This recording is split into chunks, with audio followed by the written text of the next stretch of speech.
Hi everybody, it's Diane. We're here to make some faux postage stamps, and I've done that several times here on YouTube. But that's what I'm doing, and it's fun, so I'm going to film. I haven't done it for a while.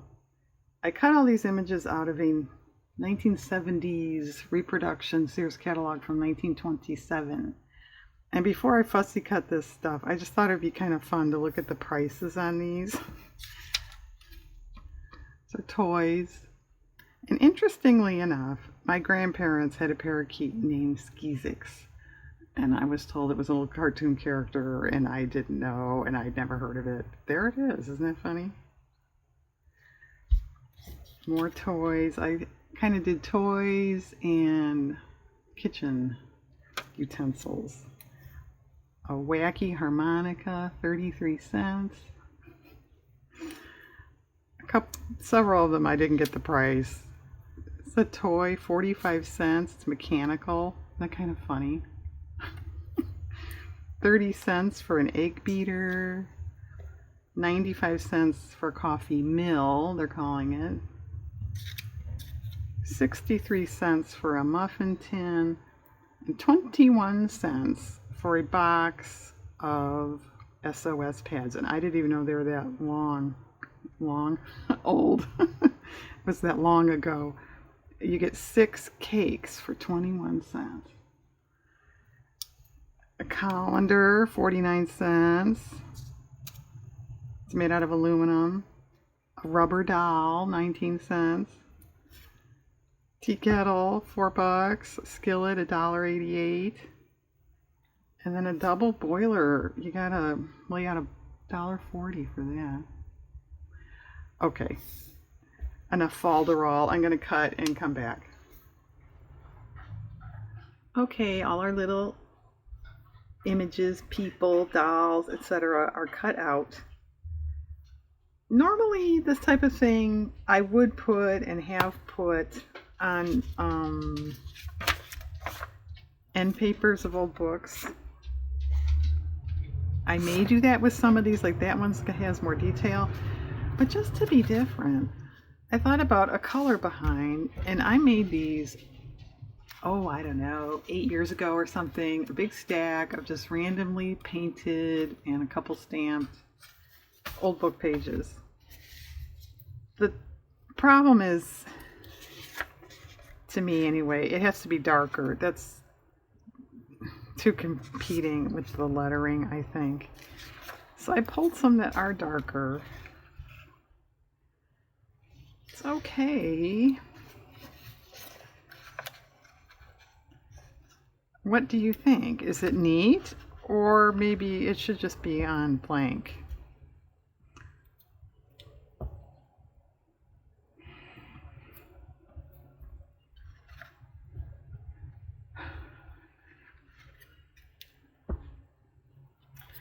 Well, I like the color just because it's color.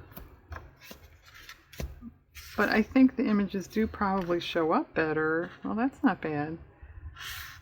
On just plain.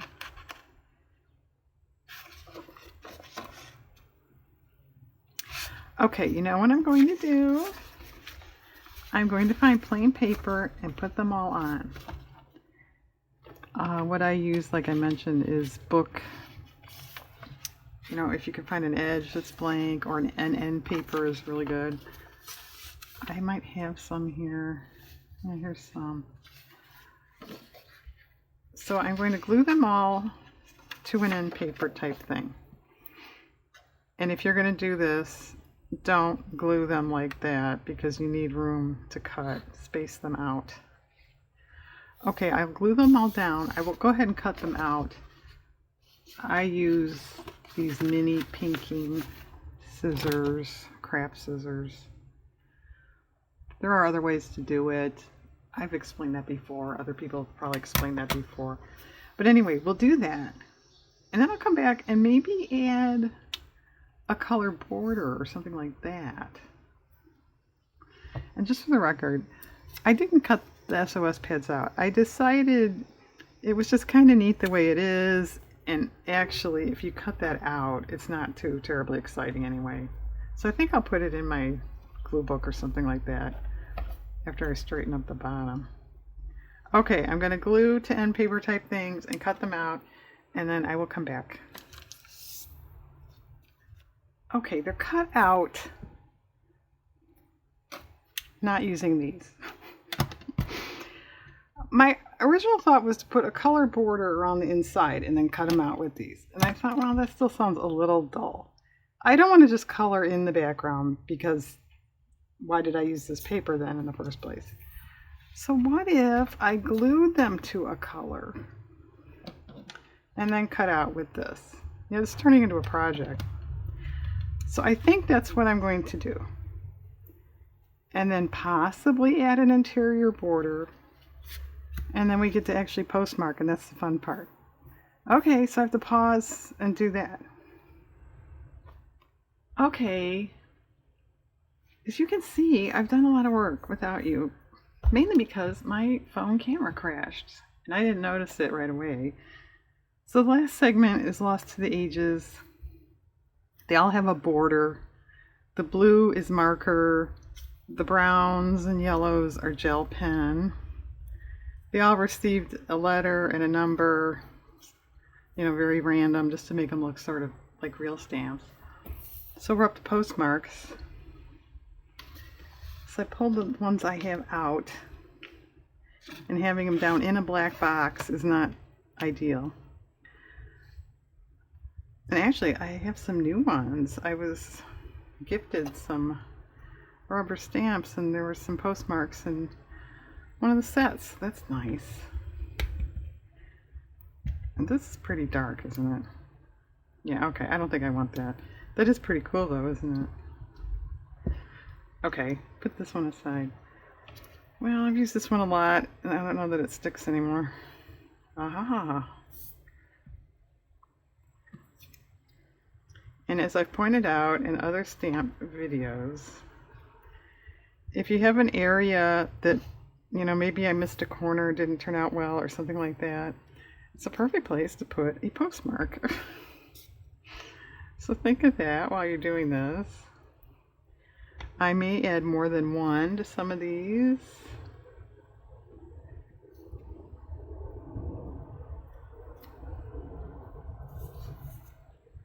All right, let's try something different.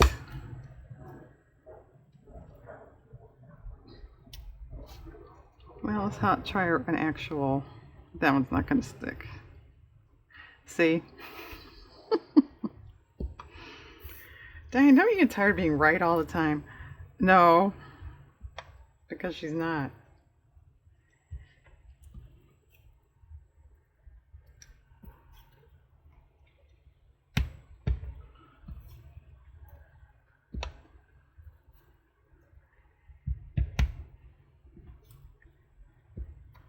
And if you don't have postmark stamps, don't despair. You don't have to put on a postmark at all.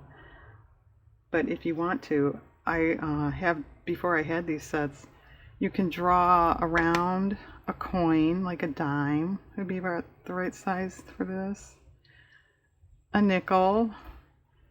Then if you happen to have a rubber stamp, like a date stamp, you could stamp numbers that way.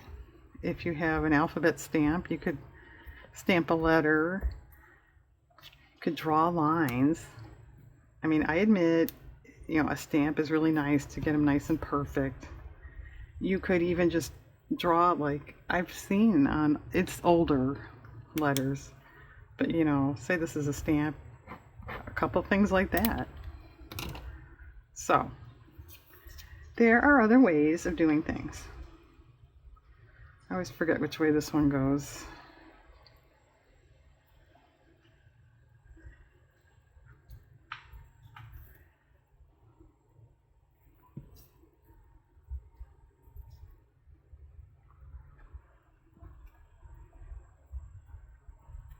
See, like that one, I just have one line on it, which I think is kind of cool. But that's just my opinion. Let's try this one. I think this is right. No, this is right. Yeah, and if you're like me and you can't quite tell, do it on a test thing first. Although once in a while, real ones are upside down too.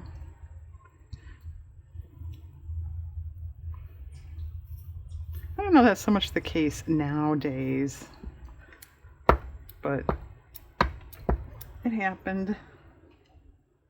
Alright, what else is in here? There's another round one. It's not going to stick. Which way does that go? I can't tell. It goes this way. Okay. And I didn't point out the reason I used this book page painted. I didn't actually try it, but I thought a real cardstock paper would be kind of too saturated for these older looking illustrations. Might be okay.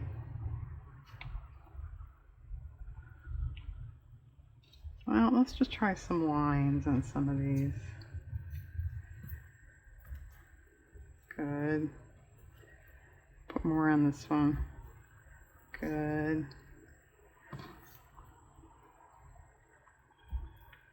Good.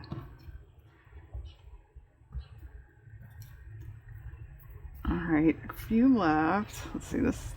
I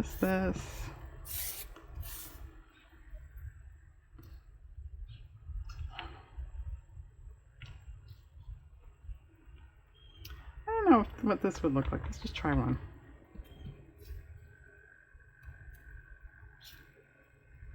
It's okay. I don't love it because you don't see the whole, it says airmail, but that's okay. What about this tea thing? This is, I don't know what that's on. I have seen it on old letter things. I don't know if it's foreign, what it is. I don't know. Okay. Which way does this go? This way.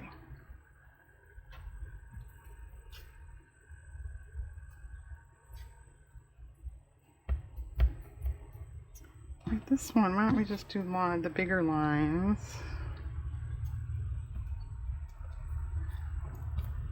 Yeah, and I don't have no idea why the camera crashed before. I don't know. So we can't learn from this experience. Okay, I'd say that's good, good. Yeah, it's okay, fine. This could use something else. How about these lines?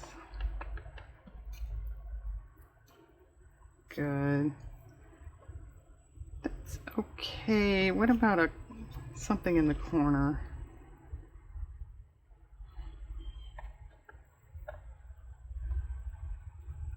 Yeah, I think that's better. Fine, fine. That's good. I think that could use lines.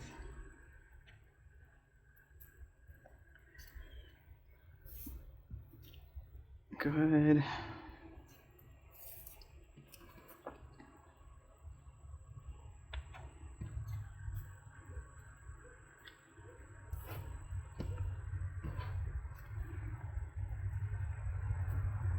Better. I could use something else. Yeah, lines, good. Lines, lines. All right, let's get that other line thing.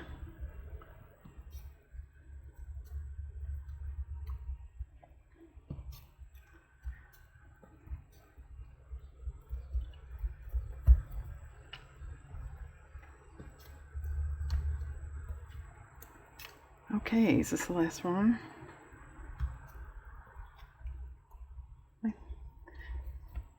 Now, let's put one little corner thing on this, and then I think we're done.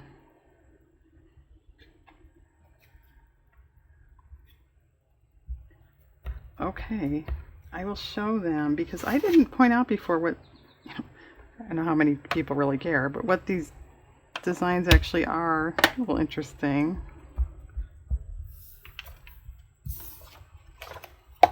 Alright, we have the coffee mill, they called it, a ring, that hobo toy, which I kind of obscured it a little bit, but it's mechanical, there's a key there, tea kettle, this is that Skizix character, and then this was his dog. This was just the doll, I think I showed that in the beginning. These two are, if you could tell, are doll heads to make your own doll. And I thought, I mean, what do you expect, but I thought it was kind of neat. The hairstyle was appropriate to the era. Egg beater, skillet, the muffin tin, and then this, can you tell? That's supposed to be Little Orphan Annie, and then that's her dog Sandy. Just a cat toy, and here's another one, and this one says meow. Coffee pot and colander. That weirdo harmonica, and this was actually a statue. It's a roly-poly toy for little kids. And another mechanical, well, it wasn't mechanical, you pulled it, but as the wheels went around it played music. I don't know, is that mechanical then? I don't know. That's supposed to be Puss in Boots, you know, a stuffed doll. And then the double boiler, we did see that in the beginning. Okay, I think I'm done. I think these are pretty cool. The color borders are fine. I think probably white borders look more authentic, although some of them are colored. Anyway, you know, real stamps. Okay, more stamps to put on who knows what, right? Thanks for watching, everybody. I hope you have a very nice day.